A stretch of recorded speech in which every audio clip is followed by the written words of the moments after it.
রাধে রাধে।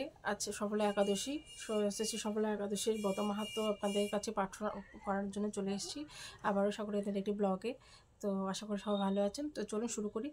পৌষ মাসে কৃষ্ণপক্ষে একাদশীর নাম সফলা। ব্রহ্মাণ্ড পুরাণে যুধিষ্ঠির শ্রীকৃষ্ণ সংবাদে এই তিথির মাহাত্ম্য বর্ণিত হয়েছে। যুধিষ্ঠির বললেন, হে প্রভু, পৌষ মাসে কৃষ্ণপক্ষে একাদশী নাম বিধি এবং পূজ্য দেবতা বিষয়ে আমার কৌতূহল নিবারণ করুন। শ্রীকৃষ্ণ বললেন, হে মহারাজ, আপনার প্রতি স্নেহবশত সেই ব্রত কথা বিষয়ে বলছি। এই ব্রত আমাকে যেরকম সন্তুষ্ট করে, বহু দান দক্ষিণাযুক্ত যজ্ঞাদি দ্বারা আমি সেরকম সন্তুষ্ট হই না। তাই যত সহকারে এই ব্রত পালন করা কর্তব্য। পৌষ মাসের কৃষ্ণপক্ষী একাদশীর নাম সফলা। নাগদের মধ্যে যেমন শেষ নাগ, পক্ষীদের মধ্যে যেমন গরুড়, মানুষের মধ্যে যেমন ব্রাহ্মণ, দেবতাদের মধ্যে নারায়ণ সর্বশ্রেষ্ঠ, তেমনি সকল ব্রতের মধ্যে একাদশী ব্রতই সর্বশ্রেষ্ঠ।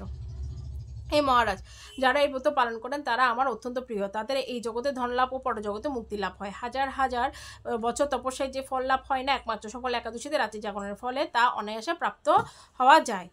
মহিষ্মত নামে এক রাজা প্রসিদ্ধ চম্পাবতী নগরে বাস করতেন। রাজার 4জন পুত্র ছিল, কিন্তু তার জ্যেষ্ঠ পুত্র লুম্বক সর্বদা পরশ্রী গমন, মদ্যপান প্রভৃতি অসৎ কার্যে লিপ্ত ছিল।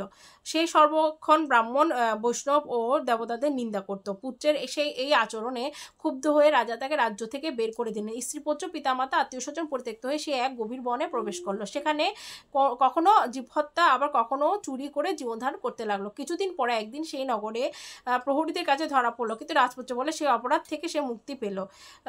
পুনরায় সে বনে ফিরে গিয়ে জীবহত্যা ও ফলমূল আহার করে দিন যাপন করতে লাগলো।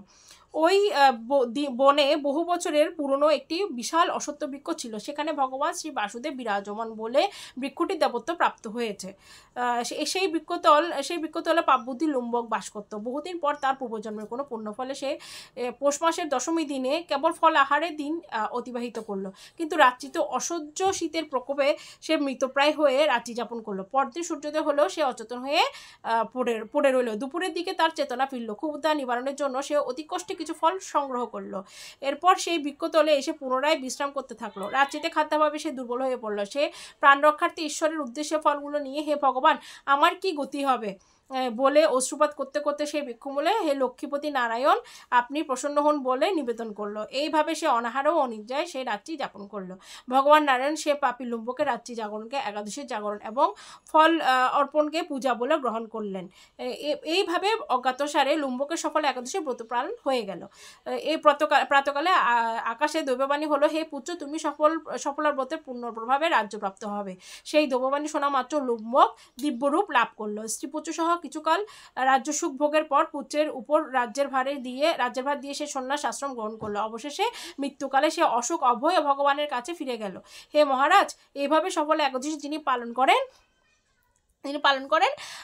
তিনি জাগতিক সুখ ও পরে মুক্তি লাভ করেন। এই ব্রতে যারা শ্রদ্ধাশীল তারাই ধন্য, তাদের জন্ম সার্থক, এতে কোনো সন্দেহ নেই। এই ব্রত পাঠ ও শ্রবণে মানুষের রাজসূয় যজ্ঞের ফল লাভ হয়। হরে কৃষ্ণ কৃষ্ণ কৃষ্ণ হরে হরে, হরে রাম রাম রাম হরে হরে। তো আজকের সফলা একাদশীর ব্রত মাহাত্ম্য আপনাদের পাঠ করে শোনালাম। অবশ্যই আপনারা পাঠ করে কেমন হয়েছে শুনে অবশ্যই বেশি বেশি করে শুনবেন। শুনে অবশ্যই বলবেন আপনাদের কি কেমন লাগছে এই ব্রত মাহাত্ম্য পাঠ করে। যেহেতু এই একাদশী অনেক পুণ্য এনে দেয়, আর একাদশী ব্রত মানে হচ্ছে পুণ্যফল প্রদায়িনী। তো আপনাদের আর কিছু বলার নেই। আমি আমার একাদশী তো পালন করছি, আর আমার এই যে ঠাকুরের সিংহাসনেও আমি আজকে ভোগ লাগিয়েছি, বেদানা ভোগ লাগিয়ে ঠাকুরের পুজো দিয়ে উঠে আমি আপনাদেরকে এই ব্রত মাহাত্ম্য পাঠ করে শোনালাম। এবার আমি মালা জপ করবো, শতনা পাঠ করবো। তো চলো গাইস, আজকের মতো বিদায় নিচ্ছি। Tata guys, Radhe Radhe, bye bye. সবাই একাদশী ব্রত মানে পালন করুন বেশি বেশি করে, আর মাহাত্ম্য শুনবেন। তো চলো, রাধে রাধে, বাই বাই।